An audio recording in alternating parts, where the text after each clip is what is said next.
This week, Siskel and Ebert review Al Pacino and Michelle Pfeiffer as lovers in Frankie and Johnny. Jodie Foster is mom to a genius in Little Man Tate. And Tom Berenger doesn't know who to trust in Shattered.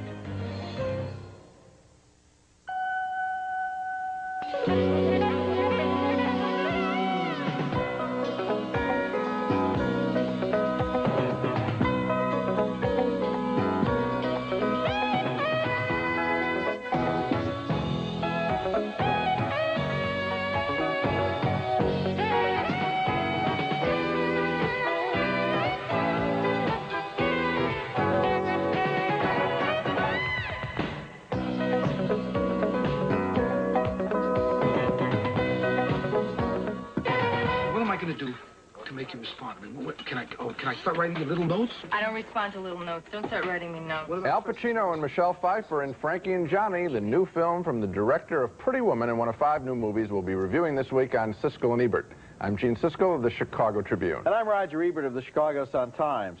Our first movie is an offbeat love story named Frankie and Johnny about lonely people who live closed-off lives in the big city. Frankie, played by Michelle Pfeiffer, is a waitress in a Greek restaurant, and Johnny, played by Al Pacino, is an ex-convict who goes to work there as a short-order cook. These eggs don't look runny. Mr. DeLeon likes them runny. They look runny to me. They're pretty runny. It's a regular. Who can argue with that? And who can argue with you? Thy head is full of quarrel, like an egg is full of meat. William Shakespeare, Romeo and Juliet. I'm reading it now. The director, Gary Marshall, wants to place these characters in a setting of other lonely people, including Jane Morris as a waitress who's a loner, and Kate Nelligan as one who's a cynic. Yeah, Helen's still out. Nick thinks she'll be back tomorrow. You know what your problem is? You're too picky. Women like that always have opinions about women like us. Frankie resists Johnny's advances as long as she can, but one night, some truth gets told. We fit like peas in a pod, like a lock and a key. I'm not so sure I like where your key's been. I like the performances in this movie, the way Pacino and Pfeiffer give their characters little spins of eccentricity and humanity. But one of the problems with Hollywood is that it persists in using stars in roles that don't really fit the stars. Frankie and Johnny is based on a play by Terrence McNally about a plain and plump and isolated woman, played by Kathy Bates on Broadway. Michelle Pfeiffer is a wonderful actress. She's good in this movie, but she is also a beautiful woman, and Al Pacino is a great-looking guy, and the fact that these two people could be attracted to one another is not necessarily terrific news for all the other lonely and unpopular people in the world. I felt there was a kind of a bottom line of implausibility to this casting. And so you're voting thumbs down? Yes. Okay, I'm voting thumbs up. And you know, I like the picture for the things that you mentioned. What Gary Marshall does, in addition to these two characters, there are a number of sequences scattered all throughout the picture, montages of people huddling up at night together or sleeping alone. And those sequences, which, you know, he came up with, really do, I think, sell the story. And I think that of the two people, I think that Pfeiffer does a real good job of, I don't think it's just a question of her not understanding why he's coming on to her. I think she knows that. I think this woman has been hit on countless times in her life. And I think I bought her great looks and all, I bought her as a victimized, fed-up woman, and so I liked it. The only part that I didn't like is I didn't buy Pacino in the character. I thought he's got a one-note character, trying to turn her on and, you know, and come on, lighten up and all that. And I didn't buy him at all. A lot of his dialogue read very much as if it were written. Absolutely. I mean, we know that as an ex-con, he spent a lot of time in prison reading, and now he quotes everything that he read. A lot of Shakespeare. And that is more of a playwright or a screenwriter's conceit, I think, than it is what a real person would do. That's the problem I have. But another problem I have with the film is that a lot of it is just kind of slow. I felt that her character unfolded, and as you said, later there is pain revealed, and that's where I thought the drama was. I'm recommending it with the provision of the Pacino, I think, is a bad character. Okay. Our next movie is named Homicide. This is a terrific film, the disturbing new psychological drama from writer-director David Mamet. This is his third feature, coming on top of his great career, of course, in the theater, and it's a most absorbing, disturbing, entertaining film telling the story of a smart Jewish detective who suffers an identity crisis when he tries to solve the murder of an elderly Jewish woman shopkeeper. The fine actor Joe Mantegna, a David Mamet regular, plays the detective Bobby Gold William H. Macy plays his admiring partner. How come you always got to be the first one through the door? So brazen. Bobby Gold's main skill, in addition to his bravery, is his ability to talk. Here he tries to get the mother of a cop killer to help bring her son to justice before he's killed on the streets. It's a scene designed to link the suffering of black Americans with that of Jews worldwide. Who's a garbage man? You think I don't know that? I know that. Looking for something to love. You got something to love. You got your boys. That's something. Look in my eyes. I want to save your son. Hey, not my people, baby. So much anti-Semitism last 4,000 years, we must be doing something to bring it about. When Bobby goes to the home of the murdered old woman, he reveals himself as a self-hating Jew, feeling somehow responsible and embarrassed by the millennia of Jewish suffering. You're a Jew and you talk that way in the house of the dead. Do you have any shame? Sorry about your grandmother. No one asked you to be sorry. No one asked for your sympathy. We would have appreciated your respect.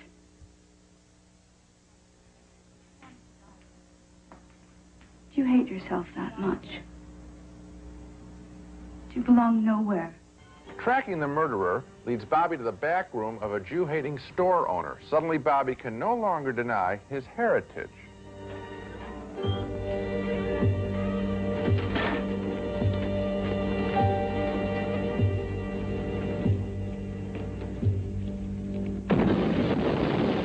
Homicide works well in so many ways. On the simplest level, it's actually two thrillers, the search for the cop killer and the search for the killer of the old lady.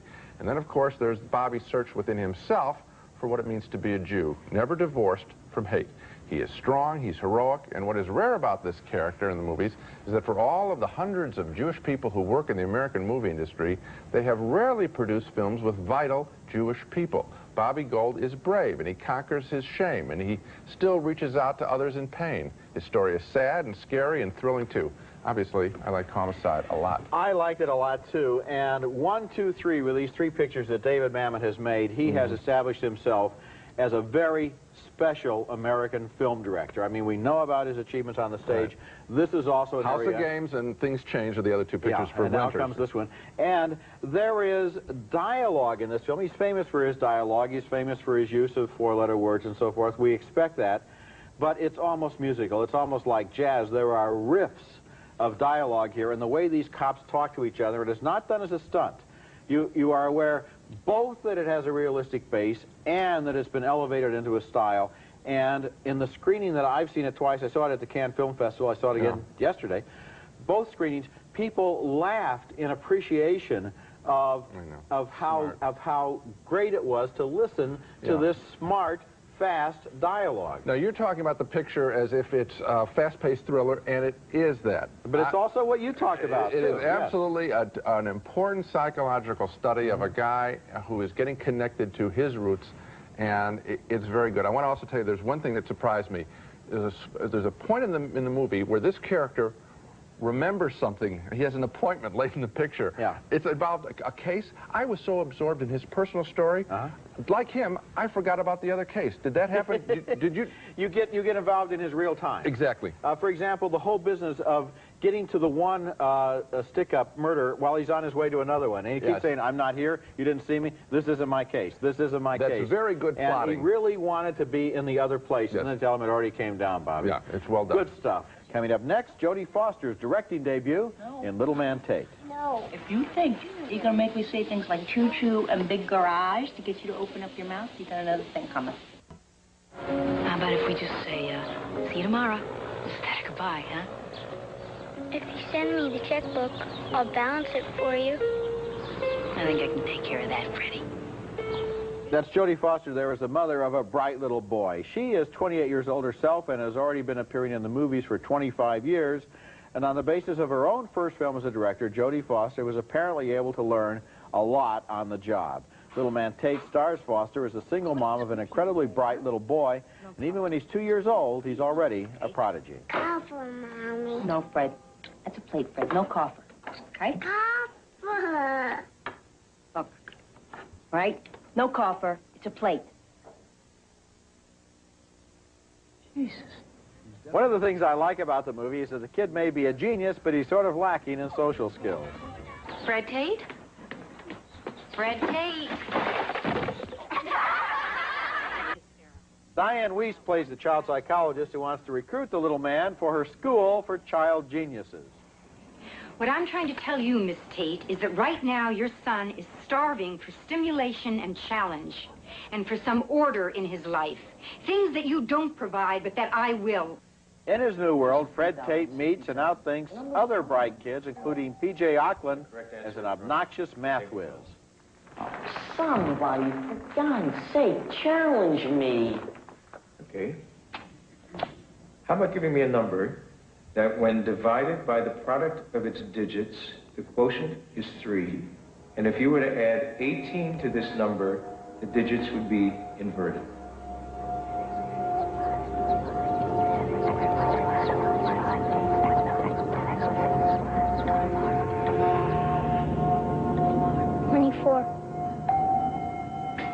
That is correct, David.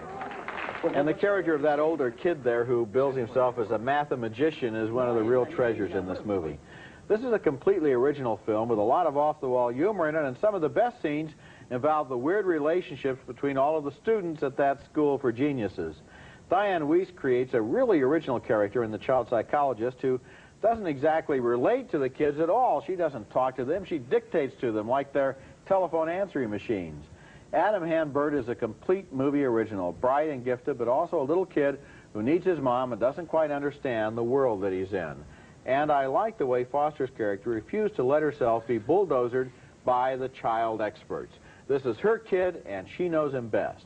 Little Man Tate is a warm and funny movie, and it has a little sadness in it, too. I liked it. You keep calling it original, and I don't think that it's that original in this sense.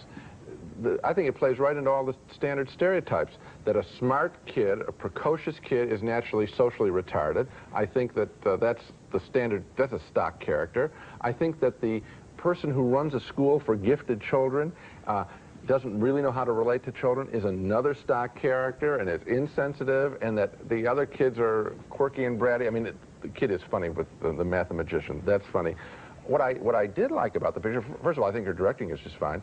What I did like about the picture is Foster's relationship with her kid. As we watch it, it's very easy to read that as her replaying possibly what her relationship with her own mother, because she was obviously tremendously gifted too, and there's some real warm context. But the whole story is so standard. It's very unfair of you to say that either the kid or Diane Weiss' character are not original just because you have seen maybe other movies like that. I can't think of any right now, because these two actors create completely original people in the roles. Diane Weiss plays a character that you have never seen in a movie before, and so does Adam Han-Burt. You have not seen these people before, and the fact that their characters fit into some guidelines that you may have heard about isn't really a criticism. No.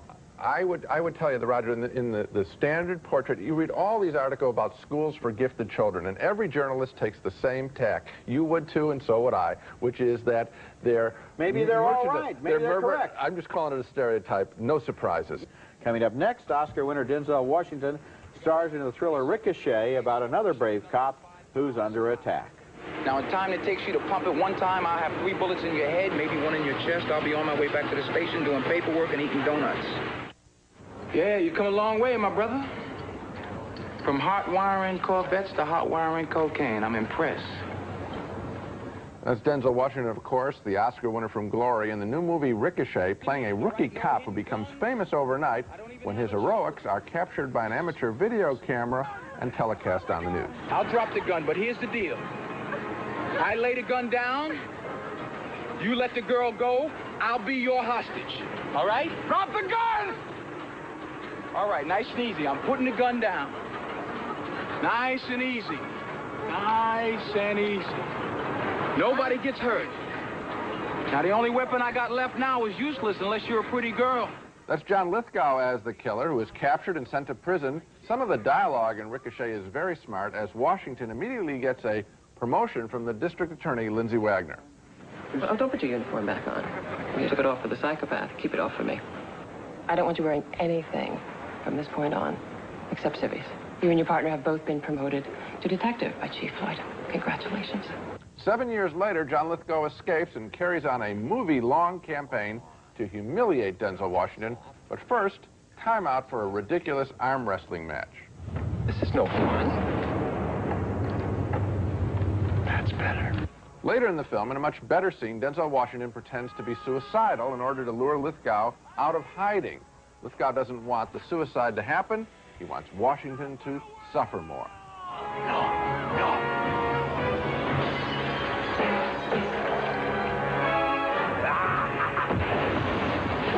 For all of its stylishness, Richochet regularly undoes itself with highly improbable scenes.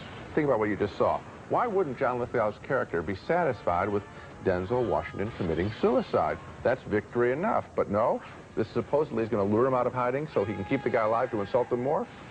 What more would he want except the guy to commit suicide? So a mixed review for me, because for every goofy scene in Ricochet, there's one that does work in this ambitiously directed film by a music video director, Russell Mulcahy. He just needs to tighten up his story sense. I can't believe that you like that scene where Denzel Washington is standing on top of the building that you pointed out there as one of the better scenes in the movie. I thought it was embarrassing. And I thought there's a scene right before that where Denzel Washington is so emotionally distraught that he can't get a sentence out, and he starts, you know, blathering incomplete sentence fragments. That was embarrassing, too. Somebody should have had mercy on this poor actor who was asked to do this. And as for that, the basic plot, which is the innocent man who's framed, is right out of Hitchcock and could have been a good film. But the way they do it with things involving child pornography and putting children in danger and accusations of sexual perversion and fake porno tapes and so forth, it's just so unsavory and so distasteful. And perhaps in a significant film, I wouldn't object to it, but this film is as light as a feather, so why deal in this ugly stuff? Yeah, I mean, it's very violent, and I suppose I should point that out, but I'm not giving it a positive review, just mixed. When we come back, Shattered with Greta Scacchi and Tom Berenger. Do you really think you're ready for this? Don't you think I am? Sometimes you get a movie where you don't want to reveal too much of the plot for fear of giving away an important secret. Shattered is the kind of movie where, in a way, you can't say anything without giving away an important secret, because the whole movie is based upon a development that is indeed shattering and also preposterous, unbelievable, and kind of silly. The movie stars Tom Berenger as a man who's been nearly killed in a car crash and has amnesia as a result. He can't remember much of his personal life, including Greta Scacchi, who is apparently his wife, and sometimes his frustrations in this film turn to anger.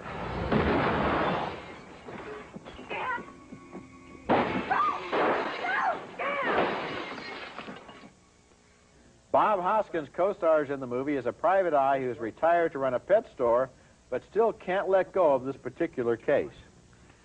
Don't you find it a little odd that on the same day you gave me those pictures, my wife and I had a terrible accident? She gets thrown out with hardly a scratch. I wind up looking like hamburger.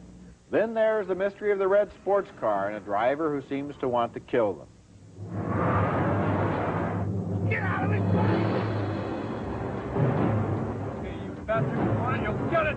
After we reviewed Dead Again not long ago, I got a couple of notes from people who complained that the movie was just plain too preposterous. Well, they haven't seen anything until they've seen Shattered. The movie's basic premise is completely unbelievable, and so are a couple of other elements, including the explanation, Gene, of why Bob Hoskins is still alive at the end. That was a classic.